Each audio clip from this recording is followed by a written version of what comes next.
रामकृष्ण हरी. आज संत कबीरांची जयंती. जयंतीच्या निमित्तानं महामानव, लोकोत्तर प्रबोधनकार,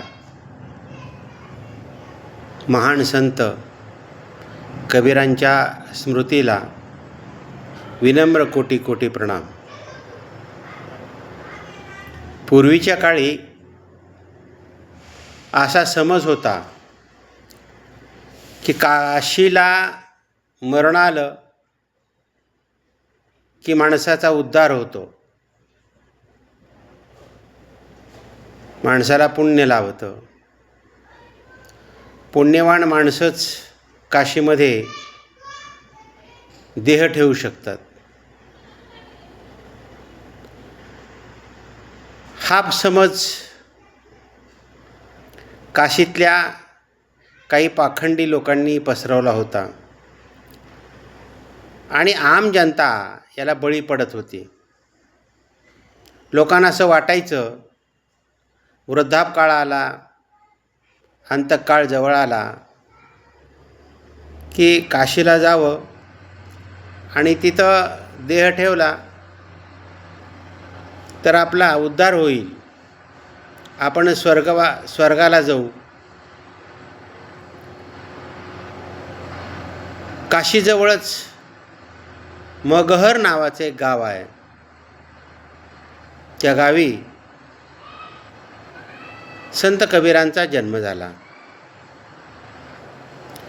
त्या गावाबद्दल सुद्धा एक लोकापवाद होता. मगहरबद्दल लोकापवाद असा होता की मगहरला जर माणूस मेला तर तो गाढवाच्या जन्माला जातो. मगहरला मेला तर गाढवाच्या जन्माला, आणि काशीला मेला तर त्याचा उद्धार होतो.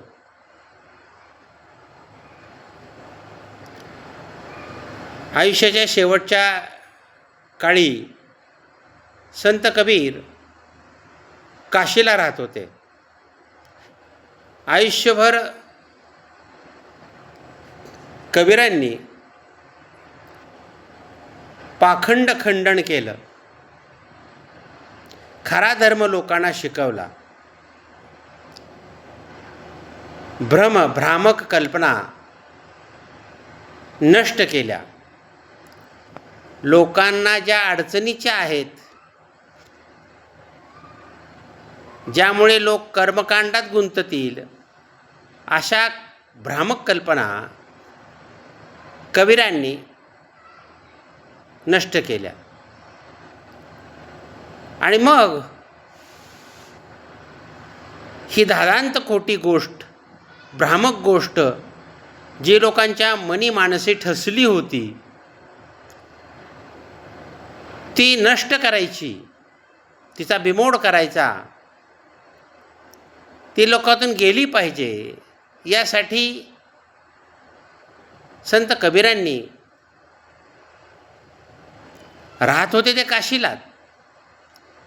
परंतु मरण मगहरलाच यावं यासाठी त्याने अट्टहास केला. ते काशीवरून मगहरला राहायला गेले. शेवटच्या काळी लोकांनी त्यांना पुरेपूर विनवलं की नाही, तुम्ही काशी सोडू नका, काशीलाच थांबा, मगहरला येऊ नका. पण ते म्हणाले नाही, पाहूया मगहरला मेलं तर खरंच गाढवाच्या जन्माला जातं का, आणि जात असेल तर जाऊ दे मी गाढवाच्या जन्माला. पण तसं होत नाही.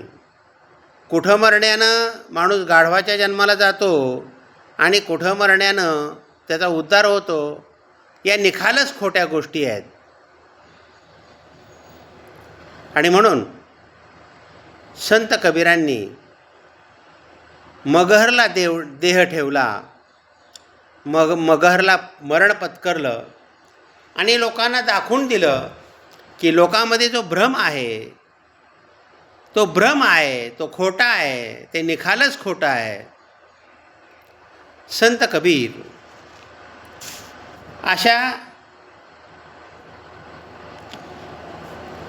अशा बुद्धीचे होते. महाराष्ट्रामध्ये जसा वारकरी संप्रदाय प्रसिद्ध आहे, तसा उत्तर भारतामध्ये कबीर पंथ प्रसिद्ध आहे. ठिकठिकाणी कबीर मठ उत्तर भारतामध्ये आहेत.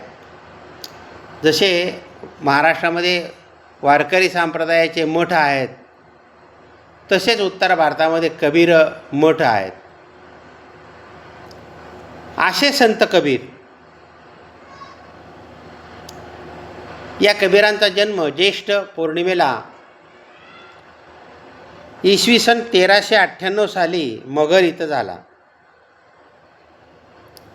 थोरा मोठ्यांच्या मृत्यूबद्दल आणि जन्माबद्दल अनेक विकल्प तयार झालेले आहेत.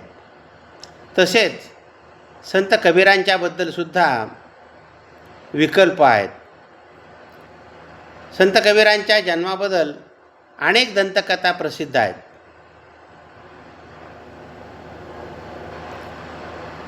त्या उत्तर भारतामध्ये ठिकठिकाणी सांगितल्या जातात. उत्तर भारतामध्ये कोरी नावाची एक जमात आहे. जुलाहा म्हणजे विणकर, कोष्टी. या समाजामध्ये निमा आणि निरू या दाम्पत्याच्या पोटी कबीरांचा जन्म झाला, अशी आख्यायिका प्रसिद्ध आहे.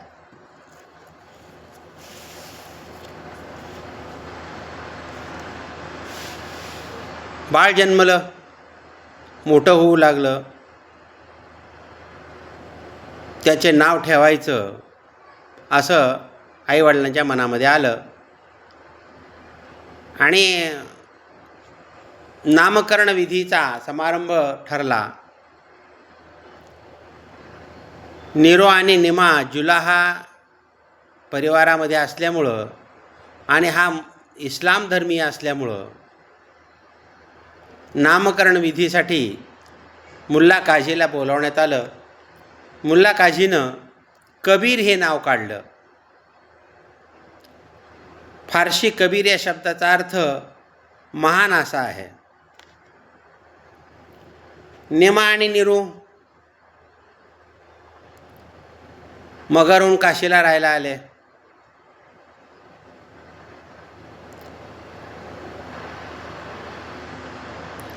इस्लाम धर्मियानुसार बाळाची सुनता करावी असं त्यांना वाटलं. कबीर अतिशय लहानपणी खोडकर होते, उद्यमी होते, अल्लड होते.